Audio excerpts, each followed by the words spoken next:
এই মুহূর্তে বাংলাদেশের ক্রিকেট বাদ দিয়ে বাকি সবই হচ্ছে। বর্তমানে যে দুইটা সিরিজ খেললো বাংলাদেশ পাকিস্তানের বিপক্ষে এবং আরব আমিরাতের বিপক্ষে, যেই দুইটি সিরিজ ছিল একদম বাজে দুইটা সিরিজ। টাইগাররা কোনো প্রকার প্রতিক্রিয়াই দেখাতে পারেনি কোন বিপক্ষ দলের বিপক্ষে।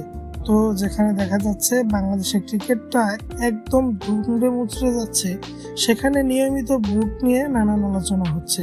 এই মুহূর্তে স্পন্সররাও তাদের মতামত বা তাদের আগ্রহ বাড়িয়ে নিচ্ছে বাংলাদেশ ক্রিকেট থেকে। ওদিকে ফুটবল আবার বাড়তি জনপ্রিয়তা নিয়ে আসছে। তো ক্রিকেট থেকে এমনিতেই খেলার দিক থেকে ক্রিকেট অনেকটাই পিছিয়ে গেছে, তার মধ্যে আবার বোর্ডের মধ্যে যে তুমুল অশান্তি চলছে, যার কারণে স্পন্সর প্রতিষ্ঠানগুলো এক প্রকার বোর্ড থেকে সরিয়ে যাচ্ছে।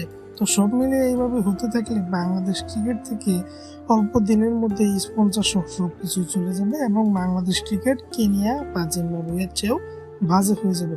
খেলার দিক থেকে এই মুহূর্তে বাংলাদেশ ক্রিকেট জিম্বাবুয়ের চেয়ে অনেক খারাপ। তবে এই মুহূর্তে টাকা পয়সার দিক থেকে যেটা আছে সেটাও চলে যাবে জিম্বাবুয়ে কাতারে। তো আপনার কি মনে হয় সেটা অবশ্যই কমেন্ট বক্সে কমেন্ট করবেন। স্পোর্টস ও সব ধরনের আপডেট পেতে আলফা স্পোর্টসকে সাবস্ক্রাইব করবেন। ধন্যবাদ।